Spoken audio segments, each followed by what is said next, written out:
Coley, and like everyone else, our year here at Sonora Middle School has been, well, different. Yes, we have masks on, and yes, we spend most of our days 6 feet apart from each other. And yes, we have classmates working remotely, which changes every week. But in the end, East is still East. It's not about being in the classroom every day. It's about the people we help and the opportunity we have to make a difference in our community. That will never change. For us, we saw these obstacles as an opportunity to grow as a program and redefine what the terms growth and community really mean to us. We saw it more as an opportunity to really break the mold in East. East has been a place where we felt like we can make a difference, where our voices could be heard and nothing could hold us back. Now, don't get me wrong, we ran into obstacles along the way, but reduced trips out of the classroom turned into Zoom sessions with our partners. The sound of teammates being called out for quarantine turned into better planning of our projects and better communication. All of those obstacles turned into what we now believe to be our best year in East ever.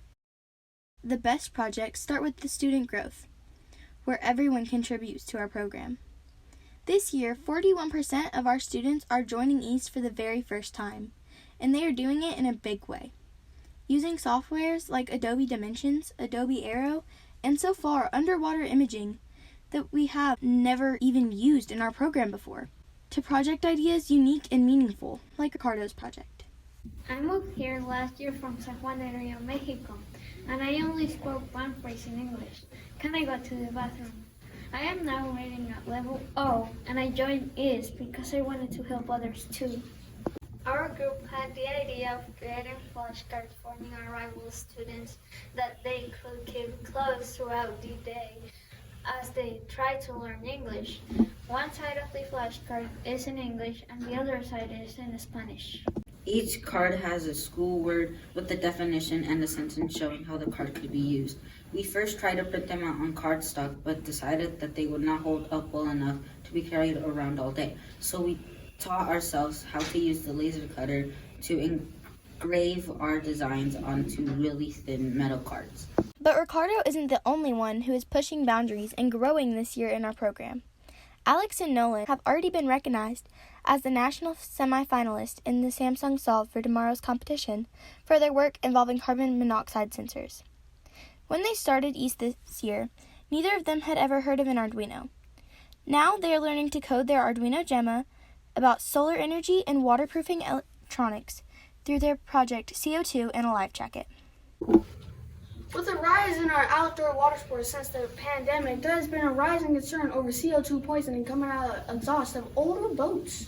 We learned about a community member who has been hospitalized with carbon monoxide poisoning while on an area lake over in the summer. We felt that was a problem and we can help. For our project, we are building and coding a wearable waterproof monitor for an Arduino Gemma that could be attached to a life jacket and would monitor carbon monoxide levels and beep as levels rise to harmful amounts. And projects with growth like these are leading to even more opportunities for our school and our program. The Raymond Alf Museum of Paleontology is one of the only museums in the U.S. to be located on the same campus as a high school. They are responsible for leading research groups into Utah each summer to dig and study. Through a connection with National Geographic, they reached out to us with a project.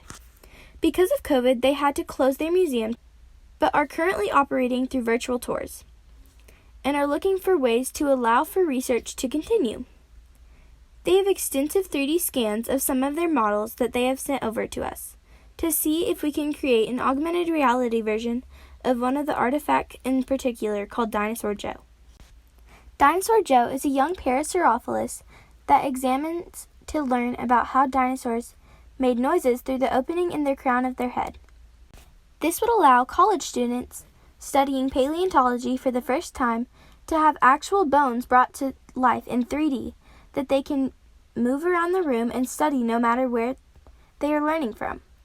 Not only is Steven and his group turning to model into a scene using Adobe Dimensions, but they also are making the bones more realistic and adding textures and colors to the scans. And just like Steven's group, my group is also taking the term community to a whole new level. After seeing our story on Arkin and him 3D printing his own leg 2 years ago, Dion reached out to us through our Instagram page. She is a mother of 3 in a small town just outside Dallas, Texas. Her youngest son, Braylon, is 12 and suffered multiple strokes as an infant that left him paralyzed in his left arm. Braylon is a typical 12-year-old that loves sports and cooking, but as you might expect, he struggles with many tasks that we take for granted, like putting the straw into a Capri Sun pouch. He asked us to try 3D printing a solution for him that would be portable enough to keep in his soccer bag. We have designed and printed multiple prototypes and conferenced back and forth with him through the process to get it just right. In fact, Braylon has basically become an active member of our East team, and we are working together to create even more adaptive devices, with our next task being a device to help him zip his jacket. But just because we have expanded our community across multiple states, it doesn't mean that we aren't doing sophisticated and innovative projects right here at home too. In addition to these projects, we have 20 more. They range from helping a parent who struggles with muscular dystrophy by designing and laser cutting him a dice tower that rolls the dice for him, to helping a published author by translating his children's book into Spanish. Also, we are helping our school be redesignated as a state diamond school to watch in a unique way.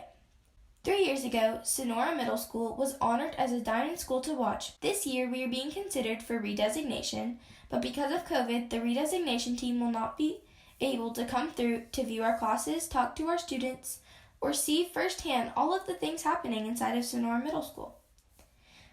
But we still want to provide them with that experience. Our team of students have been using a 360 camera to photograph all areas of the building. Then they used Kula to stitch together an interactive walkthrough that is embellished with instructional videos, interactive lessons created by our teachers, and even some Bitmoji classrooms being used for remote learners. Because of our work, the Schools to Watch judging team will be able to see every classroom, every teacher, and will be met at the front of the building with messages from our students and administrators. We hope that our work will make it possible for us to be considered as a Diamond School to Watch in an additional 3 years. It has been an honor to work on all these projects that impact people across at least 5 states. But the one that we feel makes the biggest difference is my project, that takes place less than 2 miles from our front door. It affects thousands of people's drinking water and even a unique fish that was listed as a threatened species in 1984, the Ozark blind cavefish. Just north of our school, there is a rock quarry that uses dynamite to blast rock for various uses. Recently, the Zoning and Planning Commission for Springdale approved the expansion of the blasting zones from the quarry, allowing it to expand towards our school, multiple subdivisions, Beaver Lake, which is the water source for all of Springdale residents, and more specifically, Friendship Creek. The Arkansas Game and Fish Commission is looking into the claims that the Ozark blind cavefish is living in a cave joining Friendship Creek. We are using a Trident underwater drone to locate and map locations within the creek where fish are present. In addition, we are building seismic sensors using an Arduino that we will upload data from to an ArcGIS map for the game and fish to monitor after each planned blast at the quarry. This project will also help to monitor water quality. It is no secret that 2020 in this school year is hard. It's different and has presented us with unique challenges that could have been an excuse to do what was comfortable, what was easy, but that's not who we want to be as a program. We are here to make a difference for others, and we think we definitely did that this year. We have grown as students because we have pushed ourselves to do exceptional and sophisticated projects in our community locally and even nationally. We truly feel like we have broken the mold in East at Sonora Middle School.